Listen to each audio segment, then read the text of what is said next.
আসসালামু আলাইকুম রহমতুল্লাহ। কেমন আছেন কাকি? ভালোই আছি বাবা। তো এখন হচ্ছে হুম। কলা, এরপর ওই আরেকটা, এগুলো কত ছড়ি আছে, এরকম কতগুলো গাছ আছে? আছে তো অনেকগুলা, এইগুলাই ইয়ারি। এরকম একটা ছড়ি আপনার আনুমানিক কত টাকা দাম হতে পারে? 1000।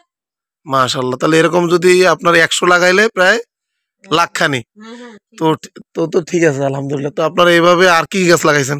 আছে লেচু কোথায়? গাছ এ- আছে, এ- লে- তারপরে ফল ফলালির আমের গাছ, উপরে এই উপরে তেজপাতা, তেজপাতা চলেন তো গাছ। দেখি ওইটা।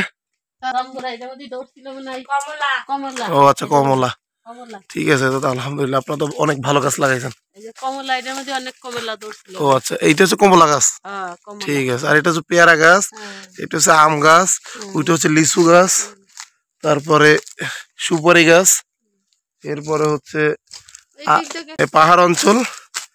তো এখান থেকে ওঠাটা আসলে অনেক কষ্টকর, তারপরও আপনাদের দেখানোর জন্য আমরা কষ্ট করতেছি।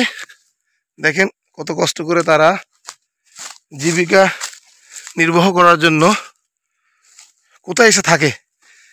তো আপনারা দেখতে পাচ্ছেন এখানে কোনো বাড়িঘর নাই, একটা মাত্রই এই ঘর।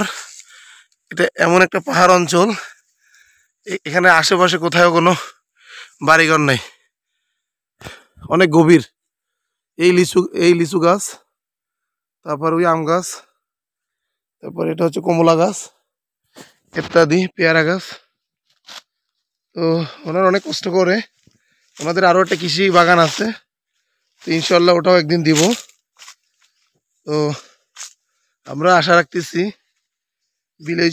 বিলাইছড়ি উপজেলায় যারা কৃষি দায়িত্বে আছেন, যাতে করে আমাদের এই ক্যাংড়াছড়ি গ্রামে সঠিক বীজগুলো দেয়, যাতে আমরা এগুলো রোপণ করে আমরা স্বাবলম্বী হতে পারি।